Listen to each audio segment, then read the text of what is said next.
Today we're going to look at a two-man game move known as the pitch and chase. And for the purpose of this video, we're going to take a look at one of my favorite players of all time, JJ Redick. Very easy to implement. Almost any two players on the court can do it. You can add it to any offense, and it's extremely difficult to guard. Let's get into it. So first play we're going to review, we're going to take it back to Lob City days with JJ Redick and Blake Griffin. So let's take a look.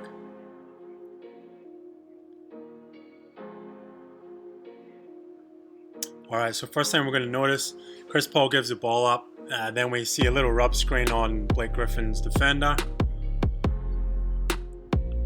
Griffin's top, Danny Green's right up in JJ's face. But as soon as he passes it, he takes a step back. So many defenders do this. As soon as you pass the ball on offense, the defender relaxes. This, you'll see, gives JJ a chance to have massive separation, and he's in a deadline sprint to Blake Griffin's left shoulder. Little rhythm dribble, probably didn't need to do it. He gets it straight into his left-right catch and shoot. And that's money.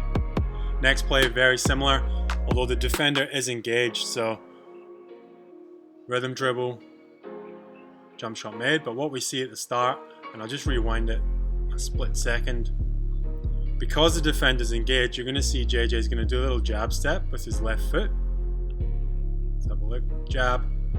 Throws the defender off. JJ takes a dribble just for extra separation. Bang. Now next play here, obviously a couple years later in JJ's career, he's in Philadelphia now. Teams really started overplaying him, so you're going to see here Oladipo, he steps up and tries to get into a disruptive stance. JJ stops, bang, Oladipo's off the pick from Embiid. Now JJ probably could have turned the corner and gone to the left and pull up, but he's coming back onto his favorite hand. He's got time. The defender stunted into his right-left. Bang. Here we see another example of JJ rejecting the on ball at the top. So he pitches ahead. He runs at Embiid. Nice little stop. Reverse. And this is crazy. Right-left catch. Going to his left. Pretty tough to guard. So one little nuance that you can just have a focus on here. When being face guarded like JJ is, you'll see he throws his defender off and gets some separation just by using his left hand to whack the defender's hand, shocks them into staying flat-footed, and then he goes from there. Pass, right there. It's not a push-off, it's just a little jab. Open three. Okay, so this time he's got it by Kawhi Leonard.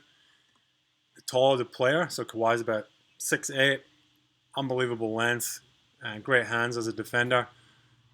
In that case, you want greater separation, greater distance between the two-man game. So who you're passing it to and get a running start.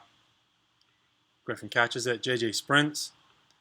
He's obviously got a taller player on him. If he takes a step here and shoots straight on the three, maybe Kawhi's going to get a hand up. Takes a dribble. He's got a bit of space. Into his shooting motion. Really difficult to guard. Next sequence here, we're going to see a couple of guard-to-guard options. Now, guard-to-guard works so well because guards are so unfamiliar with guarding if they're guarding the screener. So generally, they won't know how to communicate it, and then bang, you can get straight into a layup.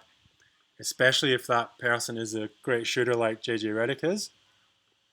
They're not expecting him to turn the corner and attack the basket. Let's take a look at those two plays again. Pitch ahead, Chris Paul, handoff, layup. Pitch ahead, handoff, same play, layup. Now FIBA rules, you might find that a little bit more difficult. You might have a big guy camped in the key, but just means you might not get all the way to the bucket. You might just have to stop, hit a little mid-range, or get into the floater. Again, here, what I really like, I'm just going to move up here, is JJ starts down in the deep corner Blake Griffin, 3-point line, high post extended. Now he sees, looks like almost like a 2-3 zone here. We've got the help defender on the left wing. So if JJ continues into his 3-point shot, he's going to maybe get a contest. He turns the corner, 1-2, shot blockers in the paint. He's just going to give a nice little floater. So unpredictable, so tough to guard. Now with these teams as well, Griffin and Jordan were such massive lob threats that guys would often stay down in the paint. You see the defender's not even trying to guard Blake Griffin at the free throw line. He's right off. And that gives JJ all the space to rise up.